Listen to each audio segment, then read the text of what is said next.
piling mo'y ako'y ligtas.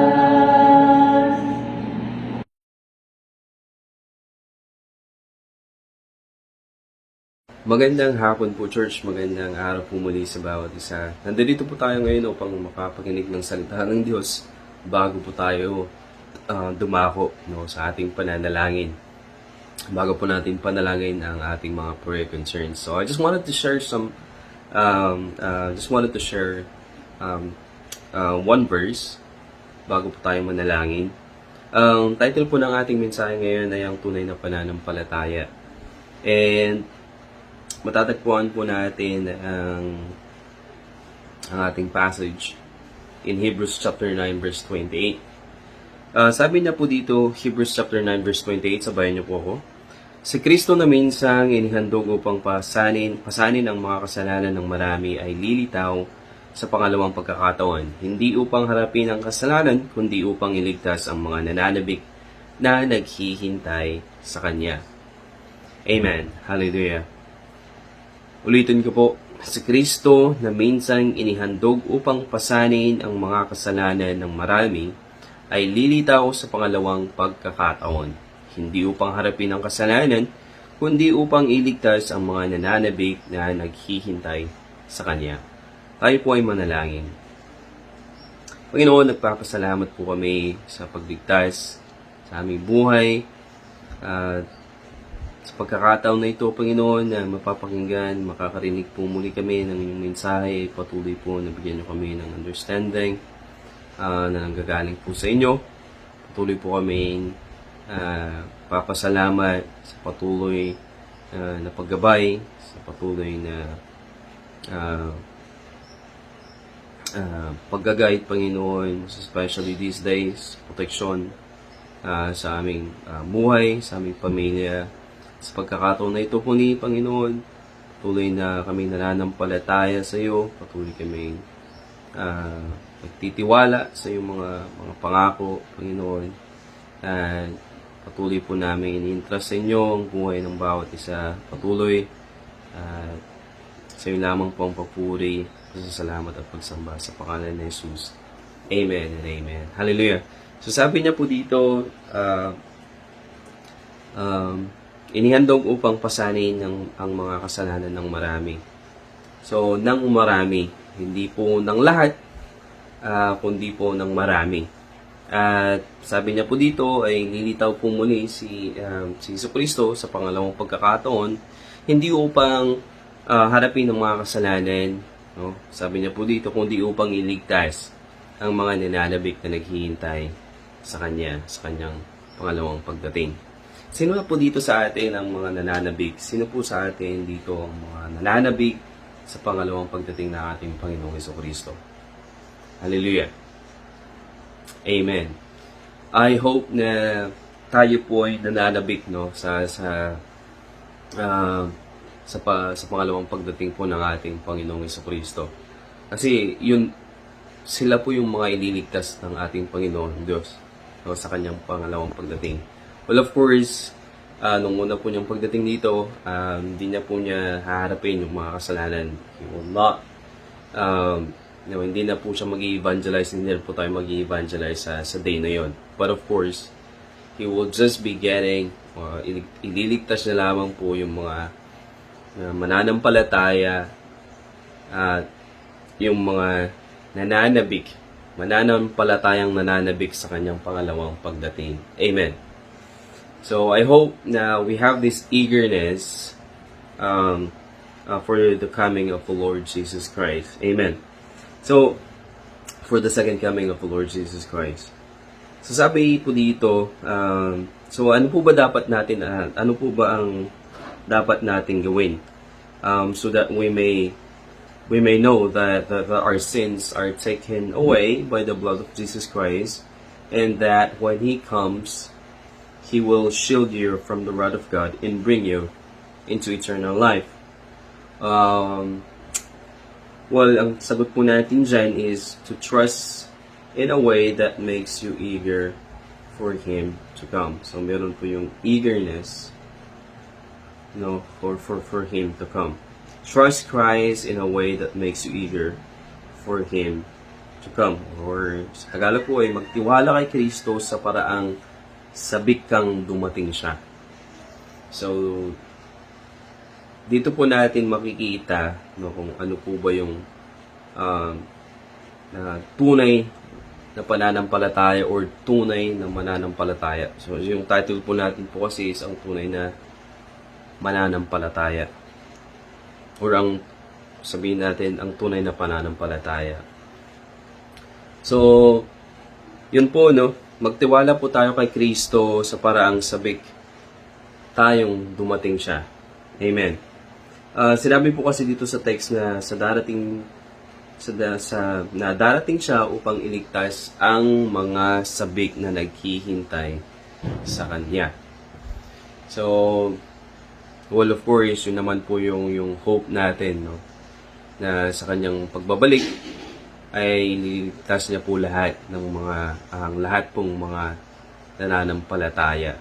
Well, of course, we must have this eagerness, of course, also. Dahil yun po ay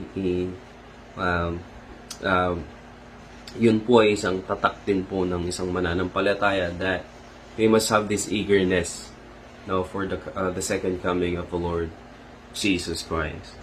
So, kaya paano ka maghanda? Paano mo maranasan ang kapatawaran ng Diyos kay Kristo at maganda para salubungin siya sa pamamagitan ng pagtitiwala sa Kanya sa paraang sabik kang dumating siya. So, ang sabik na pag-asa para kay Kristo ay isang palatandaan. So, sabi ko nga po kanina ay palatandaan lamang na mahal natin siya at naniniwala sa Kanya ng tunay. So, talagang naniniwala sa Kanya ng tunay.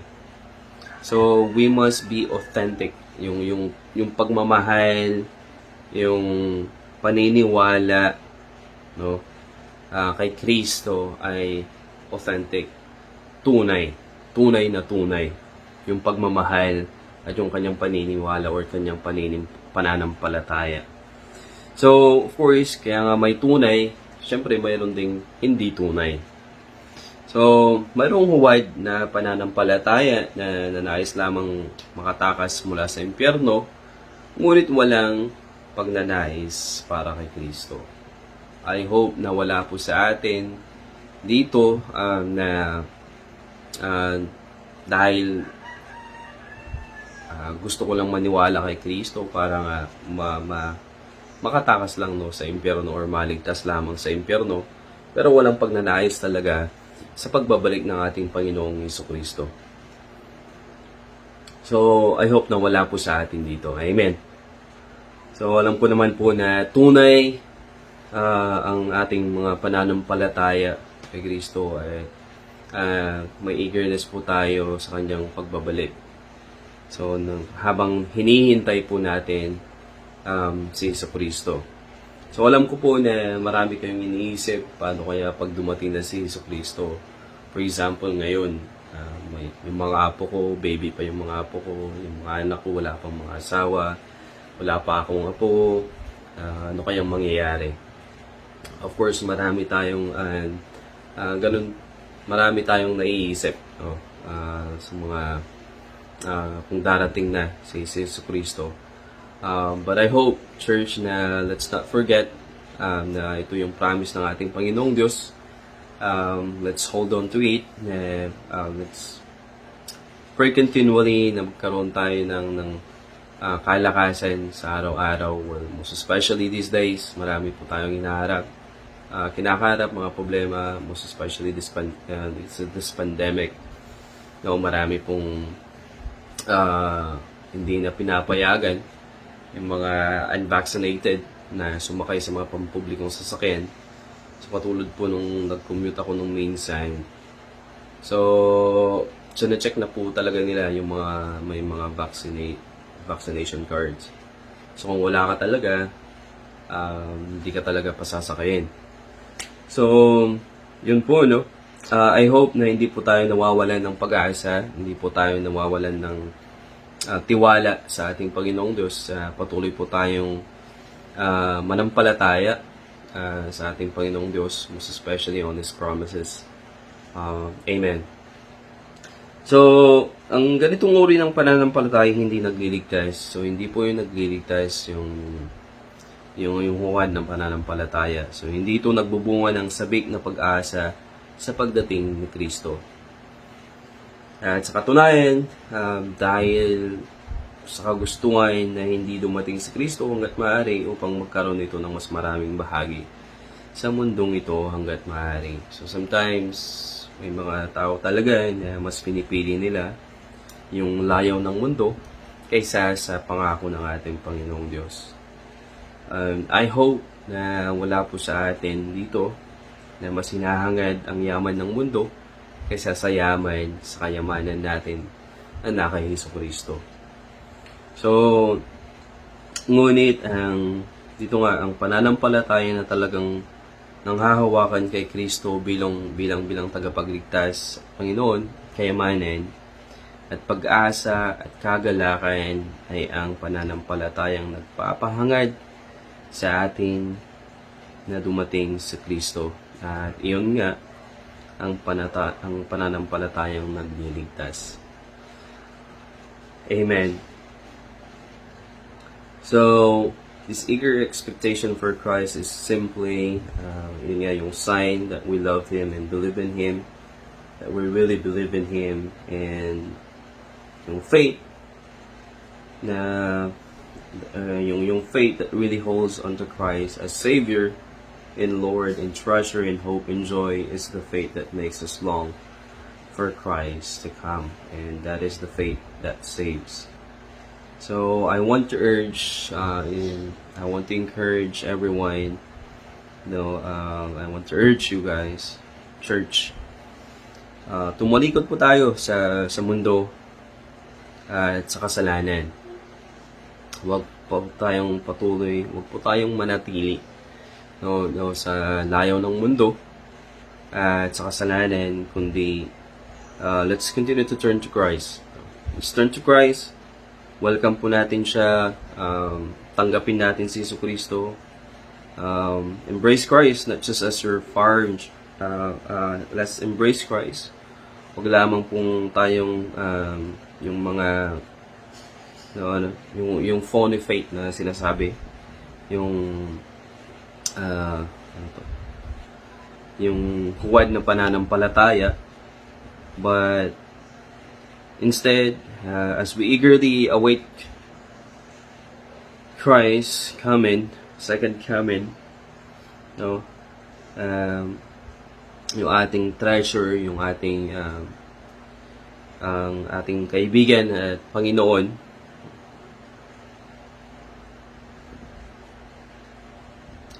patuloy po tayong magtiwala, magpatuloy po tayong manampalataya kay Jesucristo. Huwag po tayong mawalan ng pag-asa dahil pag-asa po natin ay si Jesucristo. Amen. So, ito po ay isang pinanghahawakan po natin.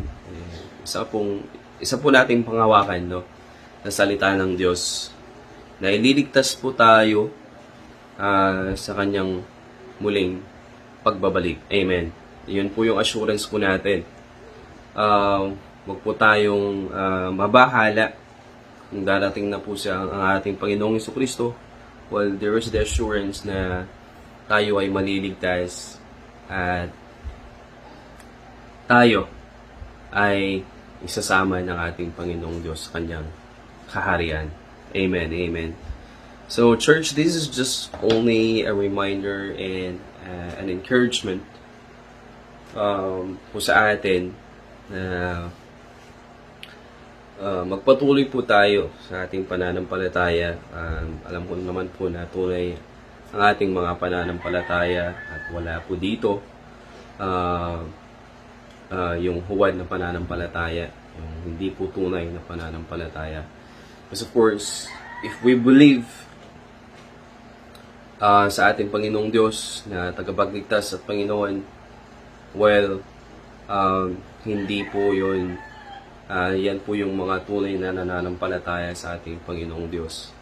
So, church, as we continually worship, as we continually offer, as we continually wait for the coming of the Lord, for the second coming of the Lord Jesus Christ. Let's continue to be faithful. Let's continue to do good. Mas lalo po tayong maghanda sa kanyang pagdating. No? Ihanda po natin ang ating sarili. Let us continue to keep ourselves holy, pleasing, blameless in the sight of our Lord, in the sight of our God. So, yun po, no? Patuloy po nating ipanalangin ang ating mga kapatiran. So, every patuloy po yung Sunday worship natin. So, let's encourage everyone. Pagkos medyo stricto na yung mga pag-travel natin, meron pa rin pong nagsusundo sa atin, and we're hoping na mas madami pa tayo, or mas magkaroon po tayo ng eagerness to have fellowship with our brothers and sisters sa ating pananampalataya, sa ating church. Patuloy po nating panalangin ang ating mga kapatiran na hindi na natin nakikita every Sunday, every fellowship. Magpatuloy po tayo sa ating pananampalataya. So ito lamang po ang may share ko sa inyo, and I hope that we got something, at least na nagkaroon tayo ng pananaw sa pangalawang pagbabalik ng ating Panginoong Diyos. So let's continue to wait for Him with eagerness, yung kasabikan sa kanyang pagbabalik, sa kanyang muling pagbabalik. Amen. Hallelujah. Let us all come down to the Lord and let us pray. Panginoon, maraming salamat po sa patuloy na paggabay sa amin, pagprotekta sa araw-araw. Patuloy po na ini-entrust namin sa inyo ang aming buhay, patuloy na tulungan, na patuloy na magtiwala, na magkaroon ng pananabik, Panginoon, sa iyong muling pagbabalik.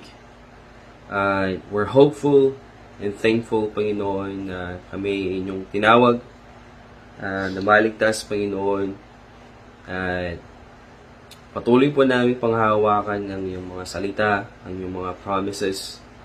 And as we wait upon you, Lord, we will be faithful. We will